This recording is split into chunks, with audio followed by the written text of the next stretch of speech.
আমাদের রাশেদ ভাই যেটা বলেছে 3 দিনে নামানোর হুমকি দিয়ে, এটা সঠিক হবে না। 3 দিনে নামাই আপনারা কই থাকবেন? আপনারা তো জায়গা পাবেন না। আওয়ামী লীগ ইন্ডিয়া পালাইছে, আপনাদের জায়গায় ইন্ডিয়া কোথাও হবে না। পাকিস্তানের সাথে বর্ডার নাই, মিয়ানমার থেকেও যাইতে পারবেন না। তাহলে অপশন আছে খালি বঙ্গোপসাগর। কিন্তু কারণ হচ্ছে জামাতকে তো আসলে রাজনৈতিকভাবে সারভাইভ করার সুযোগটাই দিয়েছিল বিএনপি, প্রেসিডেন্ট জিয়াউর রহমান থেকে বেগম খালেদা জিয়া এবং তারেক রহমান। এটা জামাতকে স্বীকার করতে হবে। যদি আওয়ামী লীগের মতো বিএনপি যদি জামাতের প্রতি কঠোর হতো, জামাতের রাজনীতি করাই তো দুষ্কর হয়ে যেত।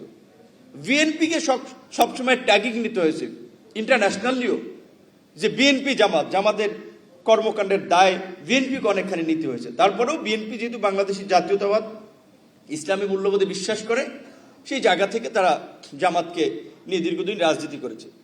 তো আপনি এখন রাশেদ খান বিএনপির হয়ে নির্বাচন করায় দালাল হয়ে গেছে, আমি বিএনপির মন্ত্রিসভায় থাকা আমরা দালাল হয়ে গেছে। আর আপনারা যে এত বছর দালালি করলেন, আপনাদের দালালের নিম্ন শ্রেণীতে ছিলেন, জামাত শিবিরের ভাইদের কেন আপনার দালালের। আজকে বিএনপির সাথে নির্বাচন করায়, আন্দোলন করায় আমরা যদি দালাল হই, আপনারা দালালের নিম্ন শ্রেণী। আজকে নির্বাচনে compromise is out of politics. সমঝোতা দেশের স্বার্থে, জাতির স্বার্থে ঐক্যবদ্ধভাবে কাজ করে। আজকে আপনারা দেখেছেন সোশ্যাল মিডিয়াতে কিভাবে পোর্ট্রে করা হচ্ছে, এবং নির্বাচনে দেখেছেন না, মনে হচ্ছে যে জামাত 250 আসনে সরকার গঠন করে ফেলবে নাকি। দেখেছেন তো প্রত্যেকটি জনমত জরিপে, এমনকি আপনার যেই সমস্ত আসনগুলোতে জামাত ভোট পায় নাই আপনার 30,000, সেখানেও দেখাইছে যে অনলাইন জরিপগুলোতে জামাত 80%। বুঝছেন? তাহলে এইটা কিন্তু সঠিক। আমাদের মাননীয় তথ্য সম্প্রচার মন্ত্রী আছেন, যদি এটা শুধু তার মন্ত্রণালয় না, আপনার আইসিটিকে এখানে জয়েন্টলি কাজ করতে হবে। এই যে তথ্য প্রযুক্তি বা অনলাইন সাইবার স্পেসে যে তাদের একটা শক্তিশালী দখল, এটা কিভাবে তারা এই অবস্থানটা তৈরি করেছে, এটা কিন্তু সরকারকে আইডেন্টিফাই করে তার কাউন্টার একটা ডিফেন্স তৈরি করতে হবে। এইখানে কিন্তু বিএনপির অত্যন্ত অবস্থান দুর্বল সাইবার স্পেস, আমি বলবো। কারণ সরকারকে, শুনুন, একটা দেশের প্রধানমন্ত্রী, রাষ্ট্রের সর্বোচ্চ প্রধান ব্যক্তি, নির্বাহী প্রধান ব্যক্তি, তার কথাবার্তা বলা, তার সমালোচনা যৌক্তিকভাবে করা যায়। আজকে কিছু কন্টেন্ট ক্রিয়েটরের নামে কিছু ব্যক্তি এমন অশালীন কুরুচিপূর্ণ মন্তব্য করে, এটা তো রুচি পরিপন্থী। মন্ত্রীদের কিনে, অবশ্যই স্বপন ভাই মন্ত্রী, আমাকে নিয়ে আপনি সমালোচনা করবেন, কারণ সেই রাইট আছে। আমি আপনার জনগণের প্রতি দায়বদ্ধ আমার কাজের জন্য, কিন্তু সমালোচনার তো একটা ভাষা আছে।